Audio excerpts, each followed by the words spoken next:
নমস্কার বন্ধুরা, আজ রান্না করব মাছ। তো মাছগুলোকে কেটে নিচ্ছি। কি মাছ আগে বলছি না, দেখি তারপর বলবো।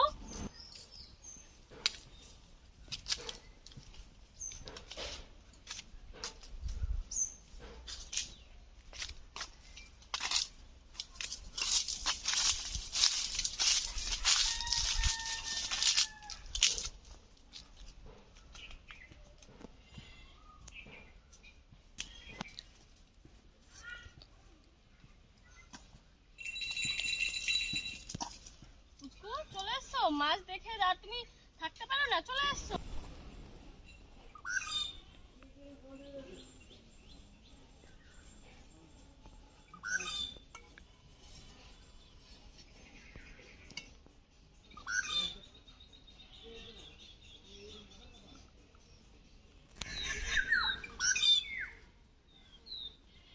এই মাছগুলোকে এখন কেটে নেব। এই মাছগুলোকে অনেকে বলে থাকেন ঘাইড়ে মাছ, কিন্তু এই মাছের সঠিক নাম আমি জানি না। তো আমি যখন বাজার থেকে মাছগুলোকে কিনেছিলাম, দোকানদার বলেছিল এই মাছগুলোর নাম নাকি ঘাইড়ে মাছ। তো মাছগুলো যাই মাছ হোক, আমি সঠিক নাম জানি না, তো আমি এই নামটাই বললাম আপনাদেরকে। এই মাছগুলো কিন্তু খুব বেশি একটা বড় হয় না। এই মাছ আগে আমি অনেকবার খেয়েছি, দারুণ টেস্টি হয়। তো চলুন মাছগুলোকে কেটে নিচ্ছি। এই মাছগুলোতে কোনো আঁশ থাকে না, দুটো কাটা থাকে কানকোর দুই পাশে।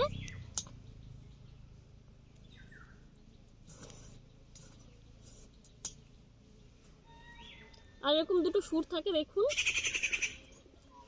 আমি মাছ কাটতে বসে গেছি, পুচকো দিক দিয়ে ঘোরাঘুরি শুরু করে দিয়েছে।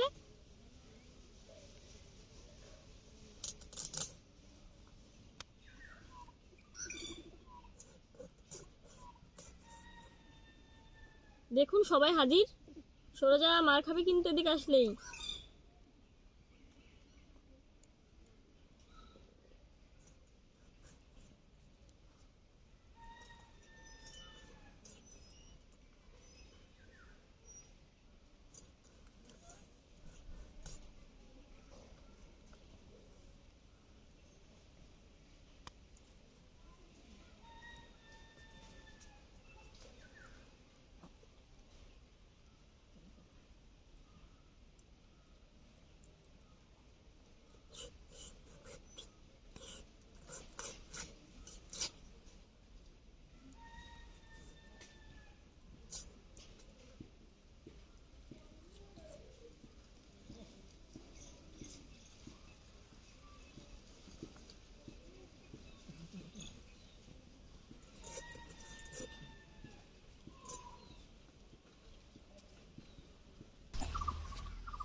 মাছ তিনটাকে কেটে নিয়েছি, ভালো করে ধুয়ে নেব।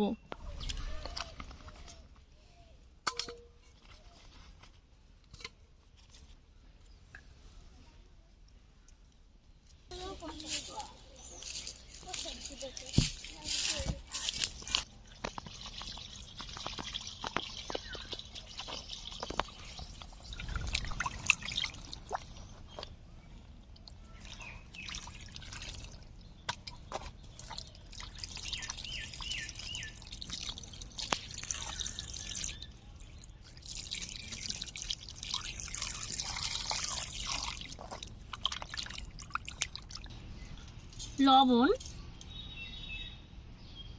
হলুদ গুঁড়ো,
সজনে ডাঁটা দিয়ে যে কোনো মাছের ঝোল খেতে আমার খুব ভালো লাগে।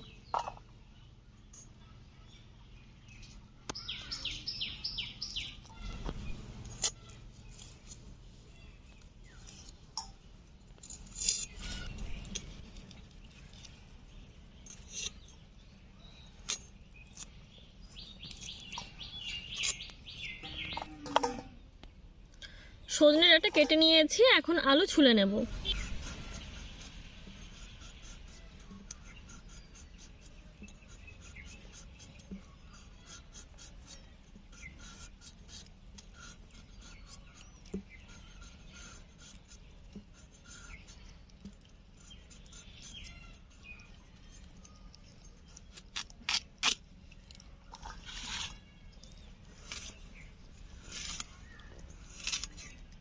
এরকম ভাবে আলুগুলোকে কেটে নিচ্ছি।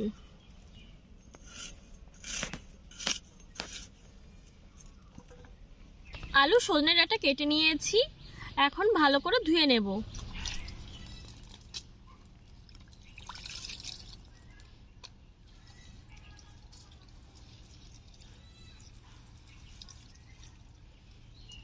আলু সজনে ডাঁটা ধুয়ে নিয়েছি, এবার উনুন পাড়ে গিয়ে দেখা হচ্ছে। সবজিগুলো ধুয়ে নিয়ে চলে এসেছি উনুন পাড়ে। এদিকে উনুনটাও ধরিয়ে নিয়েছি, কড়াইও বসিয়ে দিয়েছি। এখন একটা ভাজা মশলা তৈরি করে নেব, যে ভাজা মশলাটা আমি সব মাছের রেসিপিতে ব্যবহার করে থাকি। তো ভাজা মশলা তৈরি করার জন্য দিয়ে দিচ্ছি একটা তেজপাতা, দুটো শুকনো লঙ্কা, কিছুটা গোটা সাদা জিরে। তেজপাতা শুকনো লঙ্কাটা একটু আগে দিয়ে দিলাম। দিয়ে দিচ্ছি গোটা সাদা জিরে। 30 সেকেন্ড মতো শুকনো খোলায় রেখে নামিয়ে নেব। দেখুন ফুটতে শুরু করে দিয়েছে, নামিয়ে নিচ্ছি।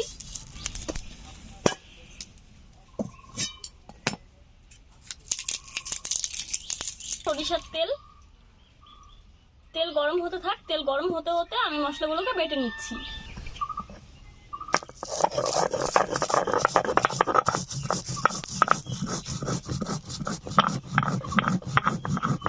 মশলা এখনো বাটা হয়নি, কিন্তু তেলটা গরম হয়ে গেছে। মাছগুলো আমি কড়াইতে দিয়ে তারপর আবার মশলাগুলো বেটে নেব। তেল ভালোভাবে গরম হয়ে গেছে, মাছগুলোকে দিয়ে দিচ্ছি।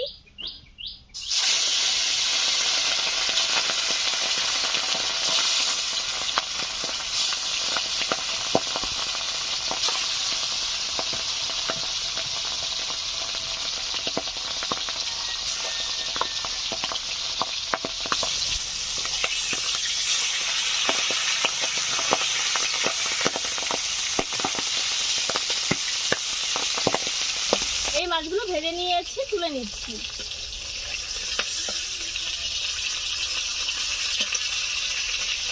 এই মাছগুলো যে এত ফাটে, এর আগের বার যখন আমি রান্না করেছিলাম এই মাছ, কিন্তু যেটা দেখানো হয়নি, ঘরেই রান্না হয়েছিল, 3-4 জায়গায় হাত পুড়ে গেছিল।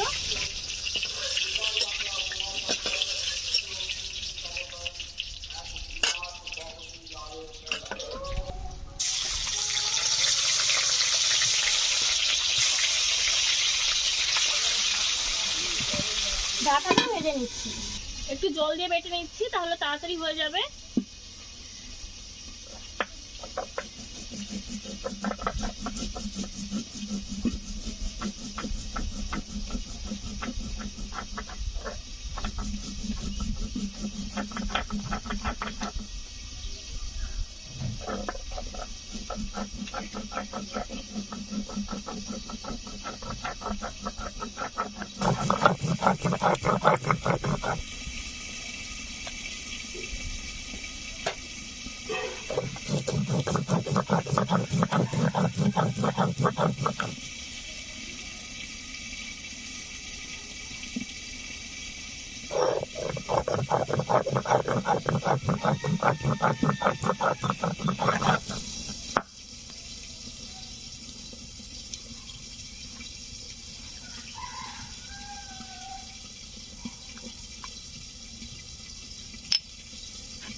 ভাজা মশলা বেটে নিয়েছি, কয়েকটা কাঁচা লঙ্কা বেটে নেব।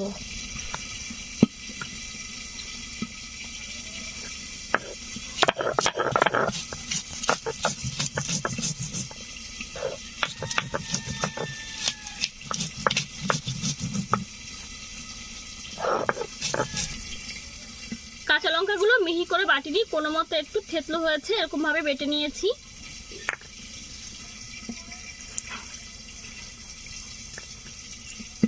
আর এখন বেটে নেব 1 টুকরো আদা।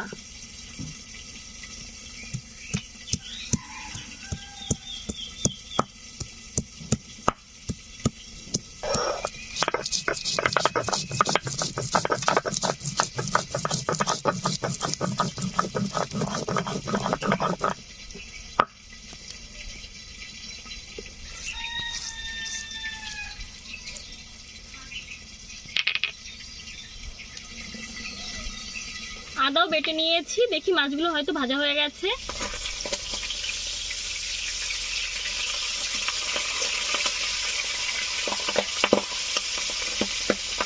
প্রচন্ড ফাটছে বন্ধুরা। মাছগুলো ভেজে নিয়েছি, আর প্রচন্ড ফাটছিল বলে ঢেকে ভেজেছি, তবুও এখানে চলে আসছে। যাই হোক, নামিয়ে নিচ্ছি।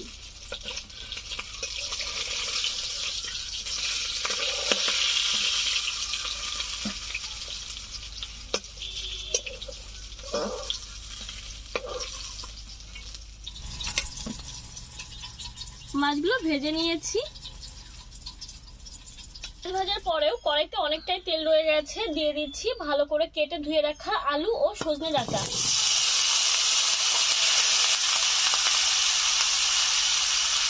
দিয়ে দিচ্ছি লবণ,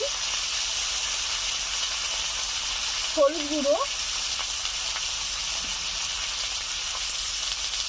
কাঁচা লঙ্কা বাটা, একটু জিরে গুঁড়ো, সামান্য একটু শুকনো লঙ্কার গুঁড়ো।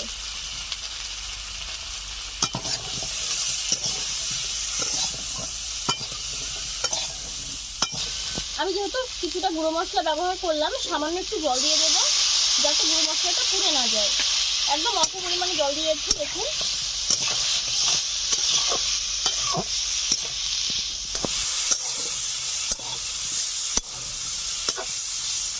4-5 মিনিট একটু ভাজা করে নিয়েছি। আলুগুলো একদম গলে গেছে। দেখুন, একটু দেখিয়ে দিলাম। জল দিয়ে দিচ্ছি। জল দেওয়ার পরে 10 মিনিট মতো জাল করে নিয়েছি। ঝোল ফুটতে শুরু করে দিয়েছে। ভেজে রাখা কয়েক পিস মাছ আমি দিয়ে দিচ্ছি। মাথাগুলোকে বাদ দিয়ে দিয়েছি। যে কয়েক পিস মাছ একটু বড় ছিল সেগুলোকে রান্না করে নিচ্ছি।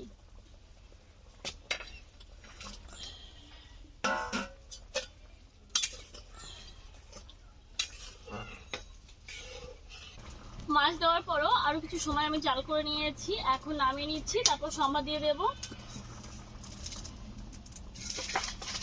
কড়াই ধুয়ে উনুনে বসে নিয়েছি। একটু সরিষার তেল দিয়ে দিচ্ছি। তেল গরম হয়ে গেছে, দিয়ে দিচ্ছি আদা বাটা,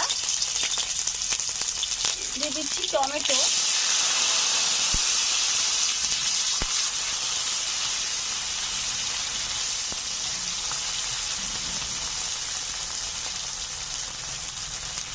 টমেটো দেওয়ার পরে 1 মিনিট মতো নেড়ে চেড়ে নিয়েছি। এখন দিয়ে দিচ্ছি মাছের ঝোল।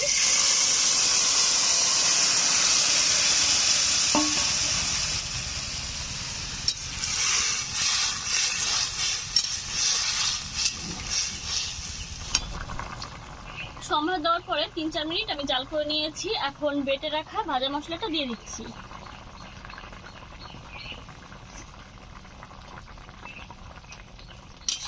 মাছের ঝোলে এই ভাজা মশলাটা ব্যবহার করলে মাছের ঝোলের স্বাদটা দ্বিগুণ হয়ে যায়, আর খুব সুন্দর একটা সুগন্ধ বেরোয়।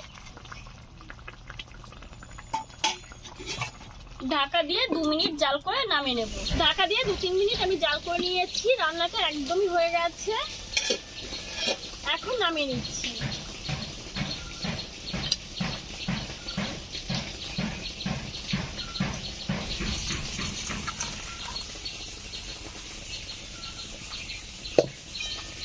আলু সজনে ডাঁটা দিয়ে মাছের ঝোলের রেসিপিটা আপনাদের কাছে কেমন লাগলো অবশ্যই কিন্তু আমাকে জানাবেন।